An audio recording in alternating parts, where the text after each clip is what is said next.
আজি 20 মে সমগ্ৰ ভাৰতবৰ্ষতে ঔষধ ব্যৱসায়ীসকলে বন্ধ পালন কৰিছে আৰু এটা কথা আপোনালোকক ক'ব লাগিব, আমাৰ সংগঠনটো 3স্তৰীয়া। অল ইণ্ডিয়া বেচিছ, chemist and drug association of India, chemist and drug association of Assam আৰু নগাঁও জিলা ঔষধ ব্যৱসায়ী সন্থা। আমি নগাঁও জিলা ঔষধ ব্যৱসায়ী সন্থা এই বন্ধত সমৰ্থন কৰিছোঁ। সেইকাৰণে যে অনলাইনৰ যিটো ব্যৱস্থা চৰকাৰে আজি মানে অনলাইনৰ যোগেদি যিটো মেডিচিন ছাপ্লাই কৰিছে ডিপ ডিছকাউণ্ট দি পেলাই, তাক তীব্ৰ বিৰোধিতা কৰিছোঁ।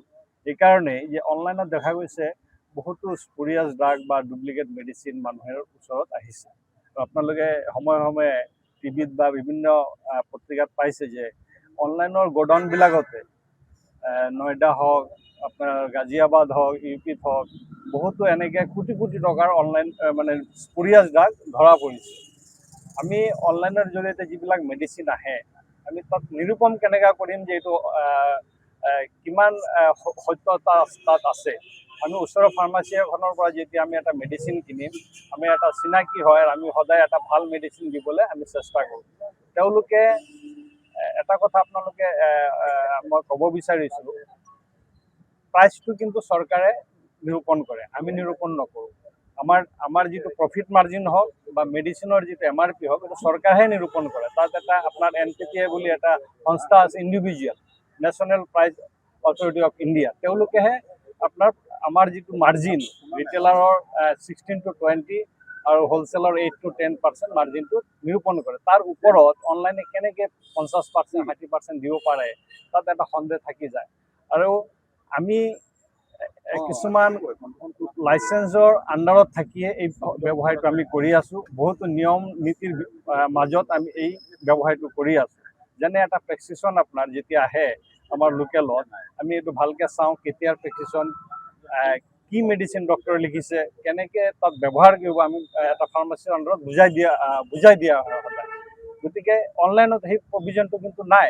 আপোনাৰ ঘৰত যেতিয়া এটা মেডিচিন আহিব, আপুনি কেনেকৈ খাব, কি আহিছে, আমি কোনোৱে তাত আমি নিৰূপণ কৰিব নোৱাৰোঁ। গতিকে বহুতো আঁফোৱা অনলাইনত থাকি গৈছে। সেইকাৰণে আমি আজি তীব্ৰ বিৰোধিতা কৰিছোঁ ইয়াৰ।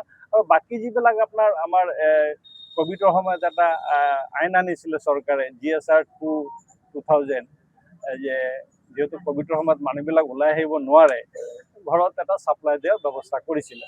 কিন্তু এই ব্যৱস্থাটো এতিয়াও বলবৎ আছে, এইটো প্ৰত্যাহাৰ কৰিব লাগে চৰকাৰে। এইকেইটা আমাৰ মূল দাবী। আৰু বিভিন্ন সময়ত দেখা গৈছে, আজি যে আমি বন্ধটো কৰিছোঁ, আমি 18 বাৰ চৰকাৰলৈ আমাৰ অল ইণ্ডিয়া অৰ্গেনাইজেশ্যনে মেমৰেণ্ডাম দিছে, কিন্তু তাৰ ওপৰত চৰকাৰে একো বিবেচনা নকৰাৰ কাৰণেহে আজি 6 মাহ যোৰাৰ পিছতহে আজি আমি বন্ধটো পালন কৰিছোঁ। তাৰ বাবে আমি ৰাইজৰ ওচৰত নগাঁও জিলা ঔষধ ব্যৱসায়ী সন্থাৰ হৈ সকলো সদস্যই ক্ষমা বিচাৰিছোঁ।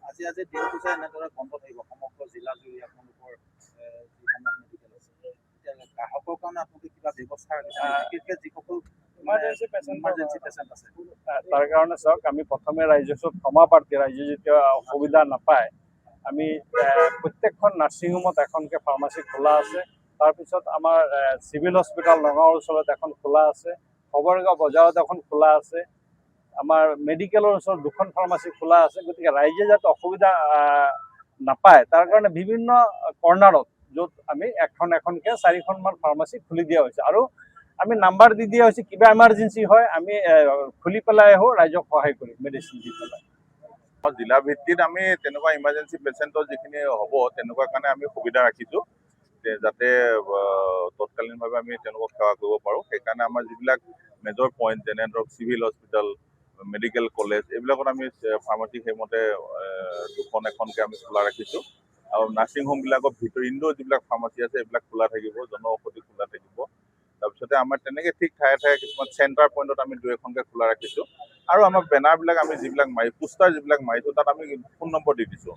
যদি কিবা কাৰণত কেতিয়াবা ইমাৰ্জেঞ্চিটো কেতিয়া আহে কোনেও নাজানে, কেতিয়াবা যদি হয়, তেতিয়া আমি সেইমতে ব্যৱস্থা গ্ৰহণ কৰিবলৈ আমি প্ৰস্তুত আছোঁ।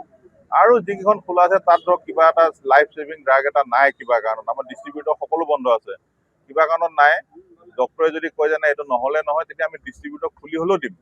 মানে এনেকুৱা নহয় যে ৰাইজক আমি পণবন্দী কৰিম, তেনেকুৱা কোনো আমাৰ উদ্দেশ্য নাই। আমাৰ উদ্দেশ্যটো হৈছে চৰকাৰক আমাৰ দাবীখিনি চৰকাৰলৈ আমি চৰকাৰ দৃষ্টি আকৰ্ষণ কৰাৰ কাৰণে আমাৰ প্ৰচেষ্টা এইটো। গতিকে আমি ৰাইজৰ সেৱাৰ কাৰণে আমি সদায় ব্ৰতী থাকিম। চৰকাৰলৈ কি অনুৰোধ থাকিব?